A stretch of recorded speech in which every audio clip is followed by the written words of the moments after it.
Hey, everybody, and welcome to Learning from Smart People. I am your host, Rob Oliver. And today, all right, you guys know me. You know that I'm a foodie. And today it is my pleasure to welcome to the show Shawn Walchef. He is the CaliBBQ media founder. He is a digital hospitality podcast host. He is a restaurateur. He is a new dad. Big congrats on that, my friend. And a sports entertainment fanatic. Shawn, welcome to the show, man. Rob, thank you so much for having me. I appreciate it. So, first things first, you're a new dad. Are you have daughter, son? What do you have? So I have a 3-year-old son and a 1-year-old daughter. And I say new dad because I think no matter how old they get, every day I'm learning how to be a dad. That's awesome. And tell me, what do you think is the most important lesson that you've learned about what it means to be a dad? I recently read a book called No Drama Discipline and in the book they talk about the word discipline, and discipline actually comes from the word disciple, to teach. And one of the most powerful things that I learned in that book is our job isn't to get our children to do what we want them to do. Our job is to get them to learn how to think and learn how to learn. It's it's been a very powerful lesson because, when you're trying to get your kids ready to go out the door and, put this on, eat this because I told you to eat this, it goes into explaining how the brain works. And, its brain's not fully developed until 22. And I would argue it's probably never fully developed, given what my grandfather taught me, that he was always learning. So, really taking the time to acknowledge, even though my daughter is 1 and my son is 3, they're very smart. They're very, very smart. And the longer I go into explanations of why I'm asking them to eat dinner, why I took mom, this long to prepare a healthy meal that, we want them to eat, and why family dinner time is important, the more that they start to get it. Yeah. And in some ways, what you're talking about is twofold. Number one, the teaching people how to think and how to learn. That is so key, because eventually you're not going to be there as a parent and they're going to be out on their own. And if they're just operating based on a set of rules that you've provided for them, they're going to run crazy because you're not there to enforce the rules anymore. But when you teach them how to think about things and think through things, and they're making decisions for themselves. And then the other piece is that I think is so cool and really fits in with this show and what we're doing, is teaching people to be lifelong learners. And, and really ultimately, I think that this is kind of one of the things that I wanted to talk to you about on the show, that you're creating this sense of curiosity with them. You're creating this idea of looking at every opportunity as a learning experience. And so I'm curious to know, how does that fit in with kind of what you're doing in your business, as trying to always be learning and trying to keep curious about what's going on in the world around you? So I'm very fortunate in the fact that I never met my father. My birth father, I've only seen 2 pictures of him. And my mother, she had me when she was young. She was going to school, nursing school in Colorado. And she told my grandfather, her father, that I was born, and he said, please come back to San Diego, and I'm going to help raise Shawn. And because of that, I was able to have my father figure, who's my grandfather, teach me who he is and why he became who he is. And that's, he was a farm boy. He was born in 1919 in a village in Bulgaria, born to be a farm boy. The only reason that he was able to lift himself out of poverty was because there was an American by the name of Dr. Haskell that came to that village and established a school of agriculture. That school of agriculture, he wanted to teach the kids in the village how to better farm, how to do better farming, how to use science to farm. And he was fascinated when he saw this Dr. Haskell riding a bicycle. And he goes, why is he riding a bicycle? Why does he have a bicycle and no one else does? Well, it's because he's smart. It's because he knows how to learn. He knows how to think. He knows how to read. And that started this endless curiosity for my grandfather to learn how to read. He read every book in the village. He had to go to other villages to get more books.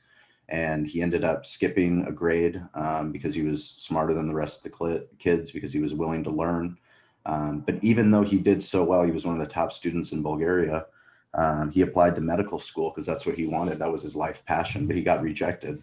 He wasn't wealthy. He didn't have political pull, but he got rejected. But that didn't stop him. He applied to medical school in Germany, even though he didn't know a word of German. So he needed somebody to help him apply to medical school in Germany, get that translated so that he could get in.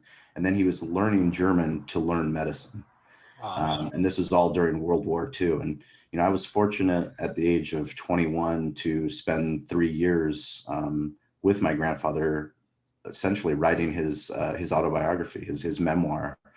We self-published a book called The Harvest, how a Bulgarian farm boy grew wealthy in La Jolla. And, I just have this incredible gift that he gave me. And it wasn't a monetary gift. It was a gift of, this is what a life of learning can get you. And now I'm able to pass that on to my children. And it's something that, forever I'll be grateful.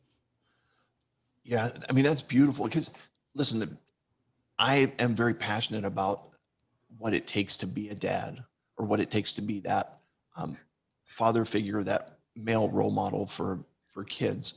And I actually came up with the idea that we should rename Father's Day. I want to call it Dad's Day, because a father is someone who gives you, your genetic makeup. A dad is someone who invests time in you, and that dad person doesn't have to be necessarily your father. So in this case, your grandfather was there, filled the role of someone that was investing time in you, investing wisdom and knowledge and sharing, and in doing that, really had a major impact on your life. It's a beautiful story, and it's clear today. Two things. Number one, it's clear how much you value him and how much you value his input, and it's clear how much that has made an impact on how you live.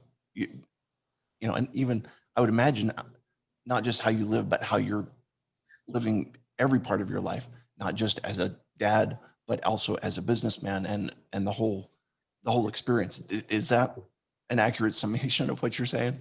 Yeah, no, absolutely.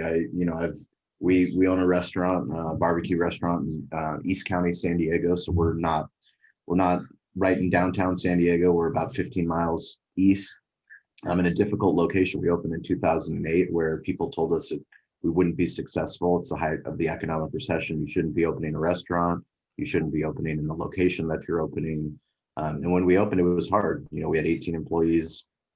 It was a breakfast business that we converted. We wanted to turn it into a sports entertainment destination.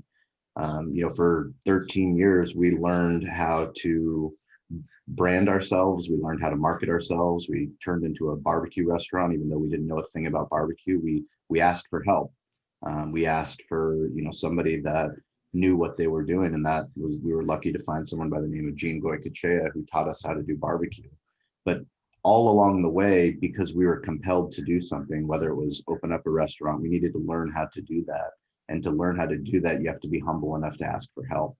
And you have to continue to learn. So, we invested in things like restaurantowner.com, which is a forum, essentially a monthly subscription for independent restaurant owners to learn how to properly balance the books, to take inventory, to do menu engineering, to do all the things that an independent restaurant owner they have to do in order to run a business. And thankfully, because of all that dedication to always learning, always evolving, we've been able to build, an incredible business, but also we've been able to learn how to use social media and digital media in the age of the smartphone.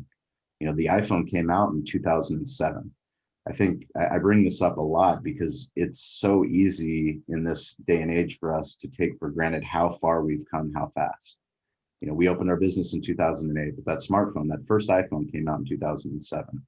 So if I think back about all the things that I had to learn how to do to build a brand, to market our restaurant, to get people to care in part of San Diego, to let them know that we're doing craft barbecue the right way, to learn how to get media coverage, how to get TV coverage, radio coverage, to get magazines to care about what we were doing. I had to create content online. We had to market ourselves online. We had to use Facebook. We had to use Yelp. Had to use Twitter, Instagram, LinkedIn, Pinterest, you name it. We learned how to do it, how to update our own website from WordPress, how to put our own photos there so that when people came, it mattered.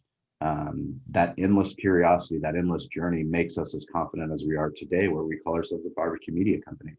We host a weekly podcast called Digital Hospitality. We have a daily blog where we're putting out content to teach other, not just barbecue restaurants, not just other restaurants, not just other bars, but other small businesses to learn how to share their story, to be digital storytellers on the internet, and to get people to care about what you're doing. So you bring up what I'm thinking is an interesting question for me, and that is, how do you do the balance between learning how to do things for yourself and bringing in people who know how to do what you're not necessarily as strong in? So, because I'm thinking you're learning how to update your website, you're learning how to handle your social media, you're learning how to cook barbecue, Mm-hmm. and how many of those things do you feel like, okay, we're a small organization, so I need to handle this myself? And how do you determine what you handle and what you delegate? That's an easy answer. It's you have to do it yourself first to realize what your strengths and weaknesses are. So I have to touch it, I have to feel it, I have to understand it. And once I do that, then I can know, okay, that's how it works or that's how it doesn't work. Either I can go deeper into this, but is this the right thing that I need to be doing as the CEO of my company? As we grew, obviously in the beginning, there were things that I had to do that I couldn't outsource just because of basic economics. I wasn't able to pay somebody. But ultimately, is it going to be beneficial for me to be cooking barbecue every day if I want to grow our barbecue brand and open up additional ghost kitchen locations and put on different barbecue events and partner with local sports teams? No, I'm not going to be able to be putting barbecue on the pit every single day for all of those goals that I have. So I need to learn how to create systems so that people can do what we've been taught how to do.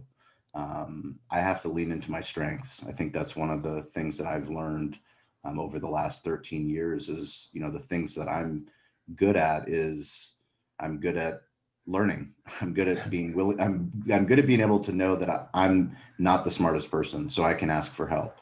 I'm learning more and more to not just to ask for help, but to proactively ask for help, to start to think, in terms of what are my big picture goals and my dreams, and how do I start to put the right people in place to help myself achieve those goals, which also means that I'm not going to be doing all the minute details of everything, because that's just not how you can build anything great or sustainable.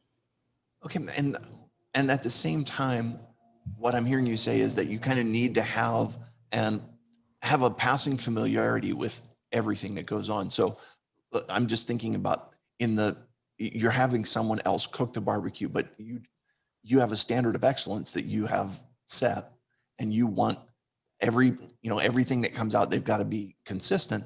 And so when there's something that comes out off the line, something that comes out of the smoker, and it doesn't match with what your expectations are, you kind of have to have at least some familiarity to say there's something not right here. We've got to address this. Does that make sense to you? Yeah. So you have to have values as a brand, as a company, as a person. I mean, you have to have values, and you got to surround yourself with people that can uphold those values, but can also make it better. I mean, surrounding yourself with people that are smarter than you is only going to improve your brand and improve your company. In order to achieve the goals that we want to achieve, I know that I can't do it myself. I mean, that's just something that I'm very comfortable saying, and I know that I have to continue to recruit. I'm always recruiting. The content that we're creating, I'm trying to tap into a frequency of people that are compelled to want to join us in our mission. And our mission is to make barbecue better, to make hospitality better.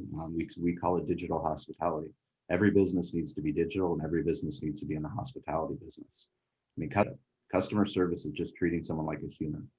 Like, that shouldn't be the standard for how we take care of people, both offline and online. Hospitality is, how do you make somebody feel? And that's what we want to make people learn, that they can do a better job of making you feel better on all the different touch points on the internet as they interact with your brand. Yeah, it's so interesting that you're saying like customer service is basically the bottom threshold. Like Yes. that's the bare minimum, but you're not comfortable, or you're not shooting to do just good enough. you're aiming for excellence. Uh, let me just touch on something else you said, that you're talking about digital marketing, but you also said about how important the invention of the smartphone, the iPhone is. Can you tell me, like, is the smartphone like your primary tool in building your brand, or how do you use your smartphone in that whole work? Yeah, so I think, the reason why I've been focusing so much lately on the smartphone is because I think that we take it for granted. It's very easy to take it for granted, to say that, we spend too much time on screen time, we spend too much time on these social media apps, the notifications are bad for our health. But we forget that the power of what we can actually do with the smartphone. And the smartphone, if you break down the internet and content creation into four pillars of what is the easiest for people to understand, it's essentially storytelling in audio form, video form, images, and words. So once we start talking about digital marketing and social media marketing, it gets confusing, especially once you start talking about search engine optimization and Google AdWords and all these different things, this language that we get complicated with. If you break it down, we're talking about storytelling, and that's it. So how do you create storytelling? Right now, you and I, we're creating audio content, video content. You can take this transcript and turn it into an article, which becomes a blog. You can take a photo from the video, which is also another way to tell stories. And you just distribute it on all these different platforms, which is where people are. And that's what I want people to understand. I want business owners to understand that you don't need an entire media crew. Yes, you can have that. And yes, we do use that to supplement some of the things that we do. We use Rising Tides Creative. They help us put on podcasts. They help us do some digital storytelling. But ultimately, at the end of the day, what can I do as a business owner is I can use my smartphone and I can go on Facebook and I can go live and I can share my thoughts of how I feel, the new restrictions about coronavirus are, and what am I going to do? I'm not going to make some outlandish claim that I know, the right answer. I'm just going to be honest. We had a brief interruption there for technical difficulties, but let me just ask this to pick up kind of on where we were. Shawn, you were talking about the smartphone and how it might just be the most powerful tool in your whole arsenal of, you know, between barbecue smokers and whatever, you're looking at your smartphone as being the most powerful one. Tell me about that. Yeah, I think it's important, if we go back to, my grandfather, and what was able to get him out of the village was this ability to learn and this access to information and access to knowledge. If we think about the smartphone and more specifically the internet and what the internet does to somebody that is in a village that doesn't have access, it gives them the ability to listen to a podcast like this that might inspire them to learn from somebody that makes them maybe want to become a medical doctor, maybe want to become an attorney, maybe want to become a podcaster, maybe want to start a barbecue restaurant. You Right. you learn through stories. We've been doing that as humans for forever, since the beginning of time. And if you get back to what we were talking about before, which is the smartphone allows us the distribution of audio, video, words, and images, and all those different platforms, all those different apps. We go to the app store and see what's the most downloaded app. I mean, that's where the attention is. Where is the attention? And the idea is that if you have a brand, if you have a business, if you have something that you're doing compelling work, then you need to start telling those stories online. And the easiest way, the greatest tool that you can use right now is that smartphone. So the thing that we take for granted, the thing that's in our pockets, the thing we talk to our wives and our husbands and our kids and our parents and our grandparents and our coworkers, we check emails, we have notifications, we have too much clutter on the smartphone. Like, we need to start thinking of it as a tool that can really allow us to achieve the dreams that we have for our business, for our brand, for the charity, for the impact that we want to make. And Rob, you're doing something incredible by producing this podcast. I mean, it's a true gift that you're enabling other people to learn from the guests that you have on, so that hopefully they can make a change in their life. And if we're not changing, then ultimately we're stuck in the same place. And I don't care who you are as a person, who you admire, whether it's an athlete, a celebrity, a business person. somebody that is working to cure cancer, whoever you admire, I guarantee you every single day they're trying to be a little bit better. And in order to be a little bit better, you need access to information. You need to surround yourself with people that have compelling stories. We can all surround ourselves with people that tell us that the earth is flat and that things will never change and that, the election is this or the coronavirus is this, but is that really going to move us forward? No, it's not. We need to continue to surround ourselves with people that inspire us to want to be better dads, to be better husbands, to be better leaders. Yeah, and what I love about what you're talking about, there's a couple elements of it, and that is, first of all, I myself am a lifelong learner, and that's really what kind of compelled me to start this, because I want to learn from everybody. And part of it is like, listen, I'm a small businessman. I'm an entrepreneur. I've got my own speaking business. I'm out there talking to medical professionals about how to improve healthcare quality from a patient's perspective, which gets back to what you're talking about. Customer satisfaction is just the base. How do you make it so that the patient is receiving a higher quality of healthcare for which they are satisfied, because people are coming to expect that. But in all of it, my goal is to surround myself with smart people, to surround myself with people who know more about things than I do, and to learn from them. And that's, it's a great opportunity. So yeah, I'm glad that my listeners can learn from what's going on here, because we're bringing in great experts. But at the end of the day, I may be a little bit selfish because I'm enjoying learning as well.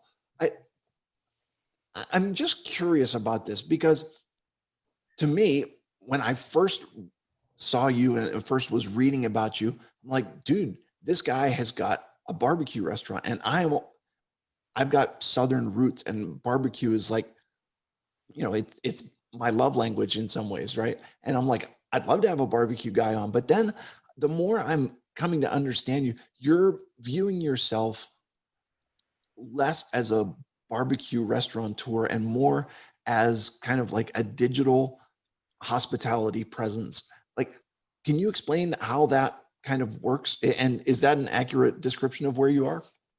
Yeah, if I think about it, it's always been more to me than a restaurant, and it's always been bigger than opening up a business in a difficult part of the town where everyone said we couldn't do it. It's always been bigger than, can we do barbecue, even though nobody in the United States, especially in the barbecue meccas of the world, think that a place in San Diego can do barbecue. And then can we do, as a single unit restaurant, can we partner with professional sports teams in a way that typically only large chains are able to do?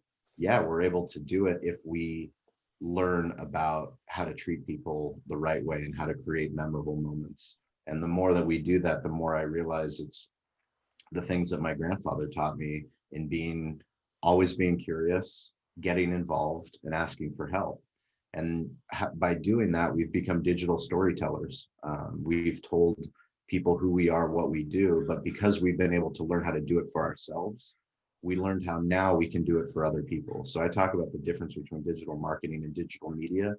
We were learning digital marketing at the age of the smartphone, this growth from 2007 when we opened in 2008, but getting on Yelp and getting on Facebook and getting on Instagram, learning how to post a video, learning how to post an event, tweeting about something.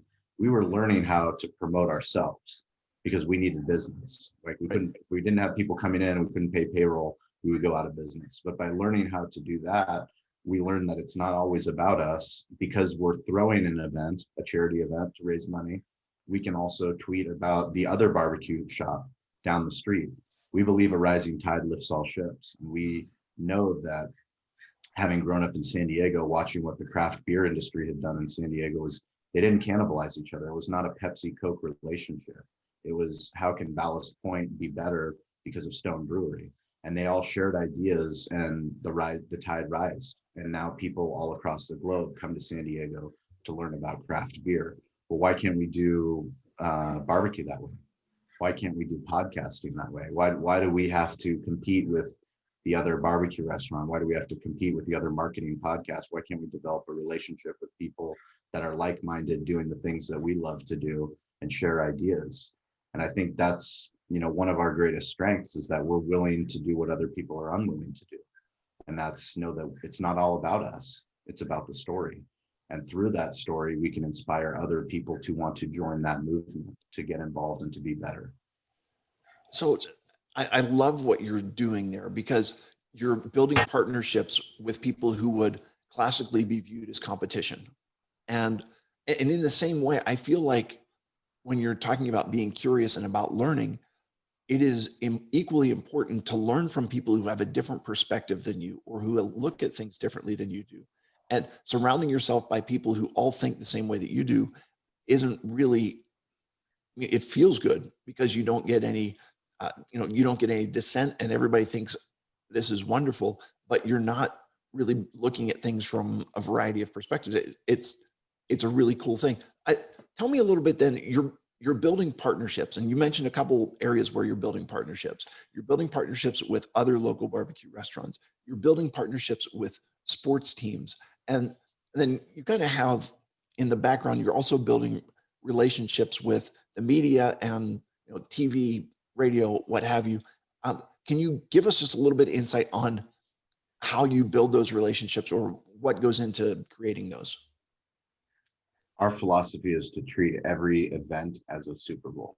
So no matter where we are, every single day, it's day one, and we have to give it our absolute best, and we have to create that memorable moment where people start to understand that we care deeply about who they are and what they do, and not just about the opportunity. So as we get opportunities, in the beginning, we didn't have, for 5 years, I struggled to figure out why doesn't any of the local media, any of the news stations, any of the TV, any of the writers, why don't they care about what we're doing out in Spring Valley? Because what I thought that we were doing something compelling, but in reality, I mean, there's thousands of restaurants all across San Diego that are doing their best, and just trying to make it. What makes us unique, and the more that we focused on learning on how do we tell our story better, but also how do we help more? How do we help the people that are involved in our events? We started developing relationships where the one news station would say, hey, would you like to come and talk about your upcoming charity event that you're putting on in Spring Valley to help local youth sports? And we said, yeah. So we went out to the local news station, CBS, Channel 8, and we go over there, and the anchor from the station, Heather Myers, she comes outside to talk to us. But instead of just bringing barbecue to take care of the segment, we brought barbecue to feed the entire station. We brought barbecue to feed the producer. We brought barbecue to feed the guy that does the lighting. We got somebody that's in sales. Like, we let the entire station know that we're coming to feed them. Was that expensive? Yes. Do we have to pay for more staff to be there? Yeah. But we treat it like our Super Bowl. And by doing that, we made an impact on that station. We did the same thing when we went to radio. We did the same thing when we went to an event. If we went to a local school, it might as well have been going to, the most important tailgate event where, there's the owner of the Chargers and the media from NFL Network. Wherever it was, we were always going to bring our best. And by doing that, we created relationships where people started to think about us when a news story would come out, or they needed a segment on 4th of July barbecue. They would ask us, because they knew that we'd make their job easy. They knew that we'd be more prepared, and not only would we do a great job, but the more reps that we gave, the better we got. It's the same idea when you're a stand-up comedian and you got to fail. You've got to get all that bad material out before you actually get better. And for me, I had to get over my fear of not being the barbecue expert, of having the local anchor ask me a technical question about barbecue and look like an idiot. I'm not the expert about barbecue. Gene's our expert. I can always defer to him, but nobody knows the CaliBBQ media story better than I do. And I have to be willing to continue to work on my craft, continue to participate, continue to get on podcasts, continue to do our own podcast. The first podcast that we did were terrible. I mean, terrible. But every single week we're getting a little bit better. And, we're grateful that we have listeners that they tune in, and we've made an impact on their lives because of the guests that we've had on. And every guest that we've had on, a lot of them, I thought there's no way this person's going to take the time to sit down with, me and Derek when we first started and come to the butcher shop and record a podcast, but they did. Sure. we treated it like our Super Bowl. You know, we did the absolute best job we could with podcasting, with creating video, audio, repurposing that content to show them that we really cared as digital storytellers to respect the story. Yeah, it's awesome. I love, and it reminds me, we did an episode, one of our first episodes was with Bob Pekanovsky, who's his whole thing is called the black tie experience, in which you're looking to make everything, no matter what it is, feel like it's that dress up black tie level of quality that you're getting. Hey, Shawn, thank you so much for coming on today. I really appreciate it. If people are looking to find you, find out more about your restaurant, find out more about your podcast, about what you're doing for with being a digital media presence, where can they find you? Yeah, I would love for people to check out the podcast. It's called Digital Hospitality. It's on all the podcast platforms. You can go to our website, CaliBBQ.media. If you put your email address in, you get a free peach cobbler, which you can redeem in San Diego. I'm working on shipping that. Hopefully one day we'll have that. But if you listen to the podcast, I mean, that's the thing that really truly touches me, is that you've taken the time to listen. You know, you've taken the time to listen to what I've been talking about. You listen to the episodes that Rob's put out, and that means that you're curious. That means that we have a kinship, that you are a type of person that now Rob and I are forever friends. I mean, the fact that he took the time to ask me and reach out, that's how friendships are made digitally, and that's the world that we're living in. So you're part of the kinship, but that's just step one. Step one is stay curious. Number two, you got to get involved. So what do you do to get involved? You send me a tweet, Shawn P. Walchef. Send me a tweet, said you listened to the podcast, and you can ask me a question. I mean, I'll talk to any business owner. I'll talk to anybody that wants to start a business, anybody that cares about personal branding or digital storytelling, because this is the most important skill that you can start to learn. No matter who you are, what you do, if you start to learn that smartphone can transform you and your business and the position that you have in your company, you'll be off to the races. This is the great digital gold rush. People are going to continue to learn how to create content in the world that we're living in, so that they can be in front of all the eyeballs. All the eyeballs are on all those apps. Right. Yep. This is the great race. It's awesome, and you're right. We've connected, and we will. The awesome part about it is that you form the digital connections, and those are there for quite some time. Listen, I really appreciate you being here. It is time for 3 questions to establish your humanity. Are you ready for this? Absolutely. Okay, so you're in California and you're doing barbecue. Are you doing like Southern barbecue? Are you doing North Carolina barbecue? Are you doing St. Louis barbecue? Or are you taking something from all of that and making it specific to California? Kansas City style barbecue would be our base. We definitely have a California twist, but we're definitely more Kansas City flavor. Awesome. What was the last thing that made you actually laugh out loud? Probably my son. Yeah. The things that my son, my daughter doesn't talk yet, but she's hilarious in her own regard. But yeah, my son, the other night we took him to like a kid's Halloween COVID party. So it was like socially distanced, but you can go and get, pumpkins, and there was pumpkin carving, but they didn't have any food, which is like, at a 4:00 afternoon kids party, our assumption, which is bad parenting, was our assumption was that there would be food. Yeah. There was no food. And then we came back home, and we're like, we're never going to do that again. And we got the kids food, and they're sitting there. My son just like, piling spaghetti into his mouth, and he goes, Daddy, I'm hungry like a big T-Rex. I'm just so hungry like a big T-Rex. That's awesome. Like, you're hungry like a T-Rex. So that's just Daddy and Mommy will do a better job next time. Right. So hungry like a T-Rex. I love it. All right. And since you brought up the concept of smartphones, what is your most overused emoji? Overused emoji? Yes. Definitely the cell phone. So there's an arrow to the cell phone with the heart, and that's our digital hospitality emojis. We're big on emojis. Hieroglyphics was a form of communication many, many moons ago, and the emoji is our new digital form of hieroglyphics. It's images that pack a lot of meaning depending on how you use it. But I'm a huge fan of emojis. Awesome. Hey, Shawn, thank you so much for being here today. I really appreciate it. I thank you for bearing with me through the technical difficulties that we had there in the middle.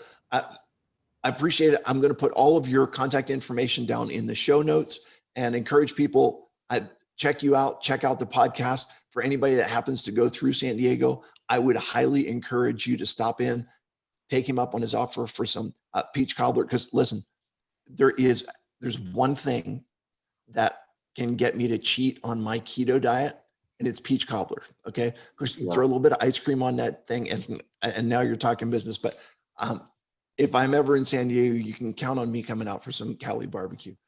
Well, to all my listeners, if anyone listens to this, if you come in San Diego and you send me a tweet or you send me a DM on Cali Comfort Barbecue Instagram, however you send it, but be sure to reach out and you'll get a VIP tour.